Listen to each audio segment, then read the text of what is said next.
அலகு 43. விடுதலை வரும் என்ற உறுதிமொழி.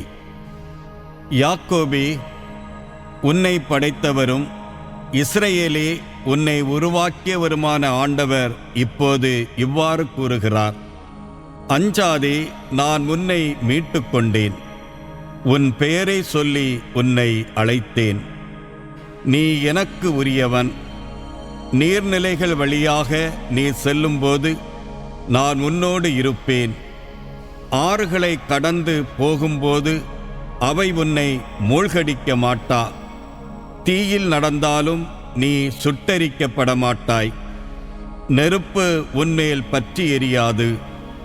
ஏனெனில் உன் கடவுளாகிய ஆண்டவர் நானே, இஸ்ரவேலின் தூயவரும் உன்னை விடுவிப்பவரும் நானே. உனக்கு பணயமாக எகிப்தையும் உனக்கு ஈடாக எத்தியோப்பியாவையும் சபாவையும் கொடுக்கிறேன். என் பார்வையில் நீ விலையேறப்பெற்றவன், நீ மதிப்பு மிக்கவன். நான் உன்மேல் அன்பு கூறுகிறேன்.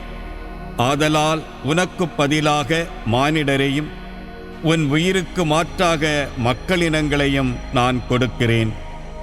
அஞ்சாதே, ஏனெனில் நான் உன்னோடு இருக்கின்றேன். கிழக்கிலிருந்து உன் வழிமரவை அழைத்து வருவேன். மேற்கிலிருந்து உன்னை ஒன்று திரட்டுவேன். வடபுறம் நோக்கி அவர்களை விட்டுவிடு என்பேன். தென்புறத்திடம் தடுத்து நிறுத்தாதே எனச் சொல்லுவேன். தொலை நாட்டிலிருந்து என் புதல்வரையும் உலகின் எல்லையிலிருந்து என் புதல்வியரையும் அழைத்து வா.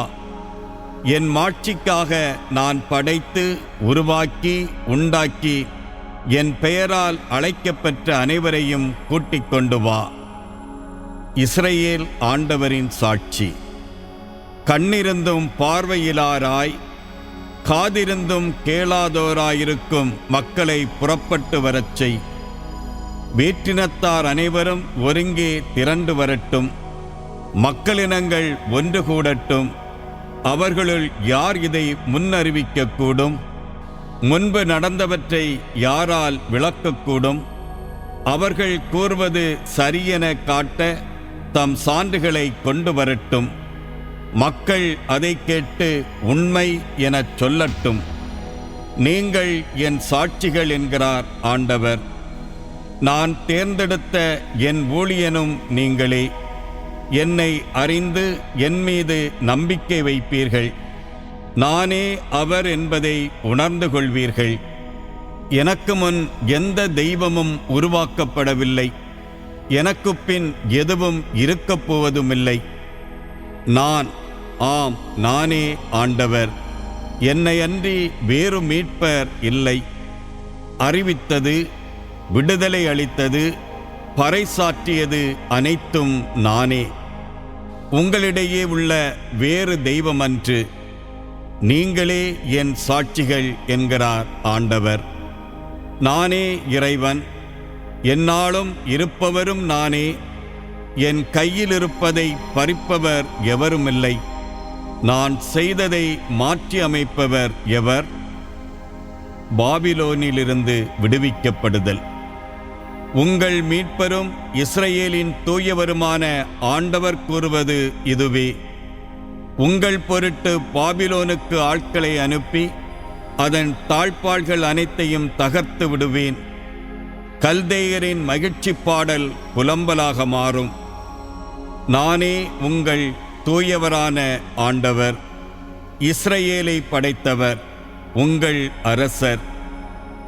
கடலுக்குள் வழியை ஏற்படுத்தியவரும் பொங்கியலும் நீர் நடுவே பாதை அமைத்தவரும் தேர்களையும் குதிரைகளையும் படை வீரரையும் வலிமை மிக்கோரையும் ஒன்றாக கூட்டி வந்தவரும் அவர்கள் எழாதவாறு விழச் செய்து திரிகளை அணைப்பது போல் அவர்களை அழித்தவருமாகிய ஆண்டவர் கூறுவது இதுவே: முன்பு நடந்தவற்றை மறந்துவிடுங்கள்.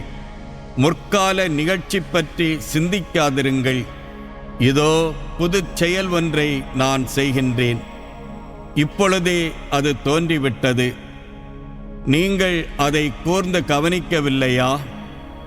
பாலை நிலத்தில் நான் பாதை ஒன்று அமைப்பேன். பால்வெளியில் ஆறுகளை தோன்றச் செய்வேன். காட்டு விலங்குகளும் என்னை புகழும். குள்ள நெறிகளும் தீக்கோழிகளும் என்னை பெருமைப்படுத்தும். ஏனெனில் தேர்ந்தெடுக்கப்பட்ட என் மக்களுக்கு பாலை நிலத்தில் நான் குடிக்க கொடுப்பேன். பால் நிலத்தில் ஆறுகளை தோன்றச் செய்வேன். எனக்கென்று நான் உருவாக்கிய இந்த மக்கள் என் புகழை எடுத்துரைப்பார்கள். இஸ்ரவேலின் பாவம். ஆனால் யாக்கோபே, நீ என்னை நோக்கி மன்றாடவில்லை. இஸ்ரவேலே, என்னை பற்றி சலிப்புற்றாயே. எரிபலிக்கென ஆடுகளை என்னிடம் நீ கொண்டு வரவில்லை. உன் பலிகளால் என்னை நீ பெருமைப்படுத்தவில்லை. உணவு படையில் படைக்குமாறு உன்னிடம் நான் கேட்கவில்லை. தூபம் காட்டுமாறு உன்னை நான் வற்புறுத்தவில்லை. பணம் கொடுத்து நீ எனக்கென்று நறுமணப் படையல் வாங்கவில்லை. உன் பலிகளின் கொழுப்பால் என்னை நிறைவு செய்யவில்லை. மாறாக உன் பாவங்களால் என்னை தொல்லைப்படுத்தினாய். உன் தீச்செயல்களால் என்னை சலிப்புறச் செய்தாய். நானே உன் குற்றங்களை என் பொருட்டு துடைத்தளிக்கின்றேன். உன் பாவங்களை நினைவிற்கொள்ள மாட்டேன். கடந்ததை எனக்குச் சொல்லிக் காட்டுங்கள். ஒருமிக்க நாம் வழக்காடுவோம். நீங்கள் குற்றமற்றவர்கள் என்பதை நிலைநாட்டுவதற்கானவற்றை எடுத்துரையுங்கள். உன் முதல் தந்தை பாவம் செய்தான். உனக்காக பேசுவோரும் எனக்கெதிராய் குற்றம் புரிந்துள்ளனர். உன் தலைவர்கள் என் திருத்தூயகத்தை தீட்டுப்படுத்தினார்கள். ஆனால் யாக்கோபை அழிவுக்கும் இஸ்ரவேலை பழிப்புரைக்கும் உள்ளாக்கினேன்.